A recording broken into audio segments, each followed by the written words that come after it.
Hey everybody, Tom Hirschler here, and today we are going to open the box on the new QSC TouchMix-16, which is essentially a live and recording mixer. And we're going to do it quickly. We're not going to go real deep into the features of the product. Maybe we can do that another time. We just want to give you our first impressions and kind of show you a little bit more closely than maybe what you've seen online of what this product looks like. So the box is really simple. It's shipped this way. It's kind of heavy, so I think that's a good thing because I suspect that there's plenty of padding inside.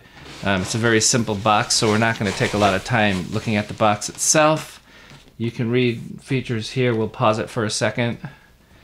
And the only thing I wanted to bring out related to this is that they market this as primarily a live mixer. And interestingly enough, I bought it to record. So we will do some live recording, but this is one of the few mixers out there at this price point where you can actually record without attaching a computer. I know PreSonus, you have to have a computer. The Mackie Onyx I-Series, you need to have a computer for that. And Behringer has a board out there. I think you don't need a computer to record. It's a lot more expensive than this. Then they also have a little 16-channel board, which looks somewhat promising, maybe at about the same price or even a little less. Let's just let's open this up. The sides of this are not very detailed. There isn't any additional information that you're going to get. So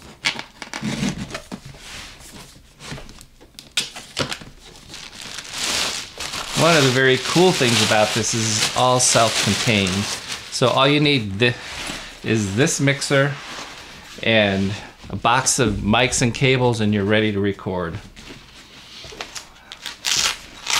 Very cool little briefcase style here. Oh, by the way, shipped with these instructions and some basic diagrams. I'm not going to open this.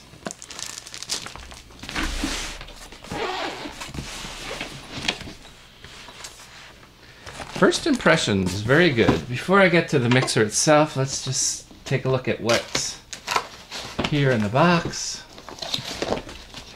That's it. Power cord. Sorry, cameraman, I really messed you up there. Space for it in there, and the mixer itself.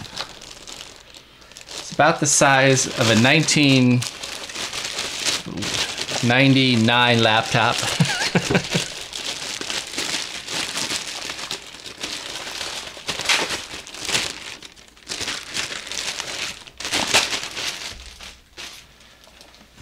Wow, pretty heavy, feels solid aluminum surface, and let's just go really quickly through the buttons.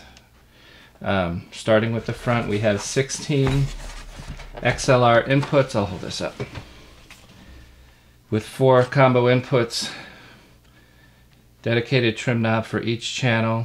We also have 2 stereo input channels. We have aux out, which I understand can be used for in-ear monitors, direct for stereo in-ear monitors. The phone's Q, so if you press this button here, turn the rotary encoder, you can change phone's volume, and the same for monitor Q for the engineer, which is very cool. Just press this button here. Power, very nice. A lot of mixers at this level do not have a power button, and I'm kind of glad to see that. 48-volt phantom power. You can have that on every channel. This button takes you into a wizard screen, which basically gets you off and running pretty quickly. This is essentially a manual online, so you don't have to dig around for a paper manual if you want to find out some specifics about the mixer. This takes you to your aux sends, so you can control those on the screen. This takes you to your effects sends, mute groups. Showed you these before. There's a talkback feature, and there's not a whole lot about what these buttons do, but I suspect they are recallable user settings. And then this is essentially a rotary encoder that you can use in conjunction with some of these buttons like I showed you, or controlling the screen. You press a function change the dial. If you press in on this encoder, it's fine control. If you leave it out, it's larger or macro type control. In the back of the unit, we have essentially your outputs. We have 6 aux sends. We have a main left and right out.